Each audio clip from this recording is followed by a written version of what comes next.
So her idea is, okay, and at this point, guys, you already know, guys, I'm sure you know, something's going down here. Something's going down that ain't supposed to be going down. Take one. Welcome back, guys. It's Javier. Guys, I just watched the most epic video, pun intended. I mean, this video just blew me away. I felt so many things watching this video, and I had no idea that I would even do a reaction video on this channel. But once I watched this video, I was like, I have to do a reaction on this video. So this vlogger, I'll put her name right here down below so you guys can check it out, decides that she's going to try her hand at EPIK. And I couldn't tell from the video whether she's already done EPIK before, but I knew that she had taught English before because she does mention it. And right in the first few seconds of her video, something is going to scream at you, and it's that she lives in a van. And listen, I got no hate for the van life. And just because you're living in a van doesn't mean that you are a poor person. If you're a millionaire, I guess you could choose to live the van life if you wanted to, right? But it's really hard to see somebody living in a van and assume that they are not having a hard time making ends meet.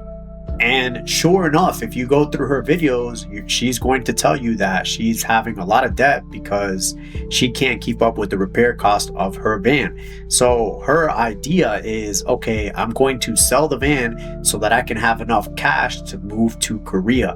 And at this point, guys, you already know, guys, I'm sure you know. Something's going down here. Something's going down that ain't supposed to be going down. You know what I'm saying? So in one of her earlier videos, she says that one day she's just driving and she just has an epiphany that she needs to move to Korea. Listen, guys, if you ever hear a voice like that, just be like, nah. So if you still don't believe that she's strapped for cash, you'll see in her video that she lists every single purchase in her videos like down to the cent. So she's literally counting down every little penny. And listen, I know what that's like. Like, I've been in that situation. It's definitely not fun. And honestly, I'm surprised and I'm amazed that she was so candid and so open. And I applaud her for being this way because she's very open in her feelings as well. And I know that that's hard to do when you're on camera and also to go out there and put it on YouTube for the world to see. All right, guys, so fast forward, she makes it over to Korea, and coincidentally, she gets placed in Daegu, which is where I live, and she gets this apartment. And then if you go to her video around 10 minutes, I'm not going to put it on here because she's already strapped for cash, so I don't want her coming after me, guys. But if you go to her video, go to like the 10-minute mark, and she's going to show you all the videos and all the pictures that she's taken of this apartment. And this apartment, like, it is on the shabby end of what I've seen in Korea. I've seen some teachers have really cool apartments, and I've actually lived in an apartment for 4 years that was not really the best, I would say. But this apartment, it's not unlivable, I would say, except for the mold, guys. And mold is like a real thing in Korea. Like, a lot of Korean apartments have a lot of mold, and sometimes you may not even see the mold because it could be like under the wallpaper. So you really have to like do a deep dive when you go into your apartment, like check that there's no mold. And I've never talked about like where I live now. Right now I'm in my office room. This place that I live in right now is not an EPIK apartment. I did live in an EPIK apartment for 4 years, but this is like my house that I've bought with me and my wife. So we both live here. I still do get the allowance money, which we'll talk about in a little bit. Like 4 years I lived in an EPIK apartment, and it did have some mold, and I had never really dealt with mold in my life. So I started getting dizzy, and I started having headaches, and I started feeling like kind of like zoomed out.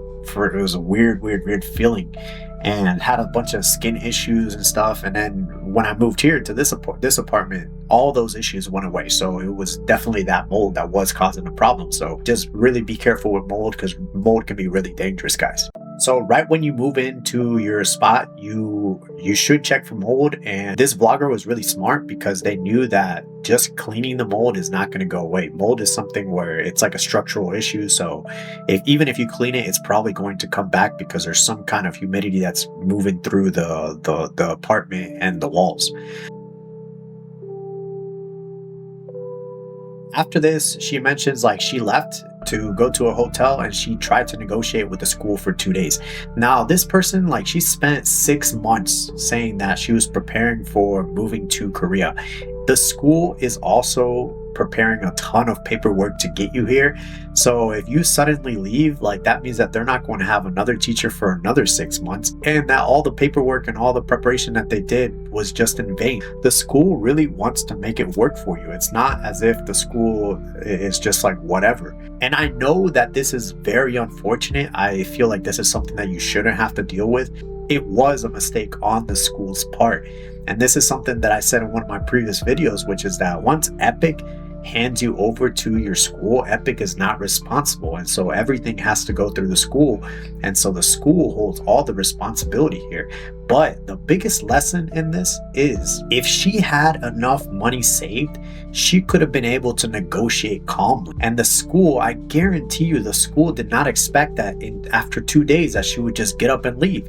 Remember, I've also mentioned in another video that the school system and the bureaucracy in the school system moves extremely slow.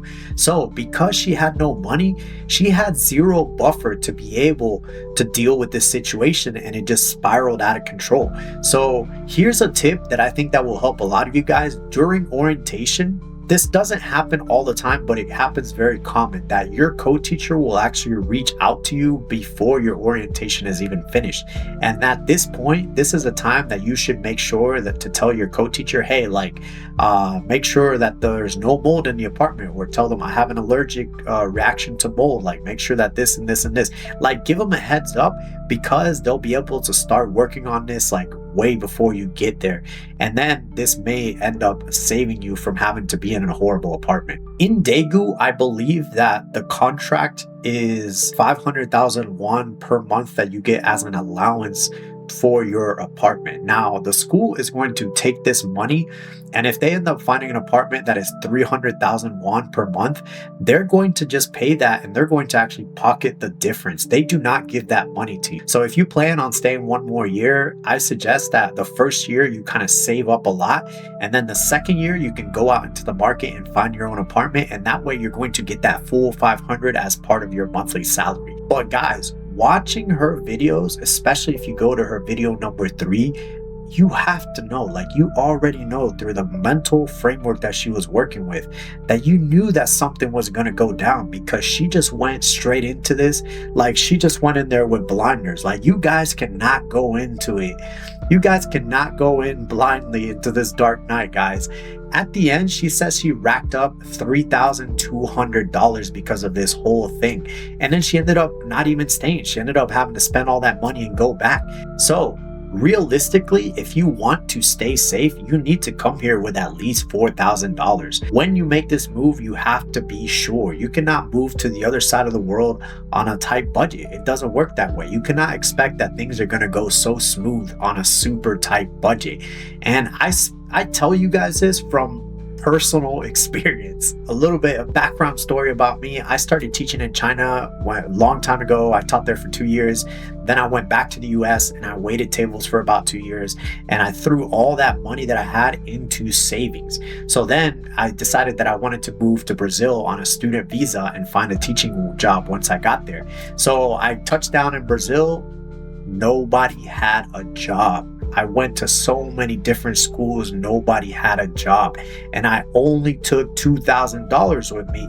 In my mind, I'm thinking, hey, I'm gonna get a job anytime now. So I was just burning through that money, drinking caipirinhas every night, guys.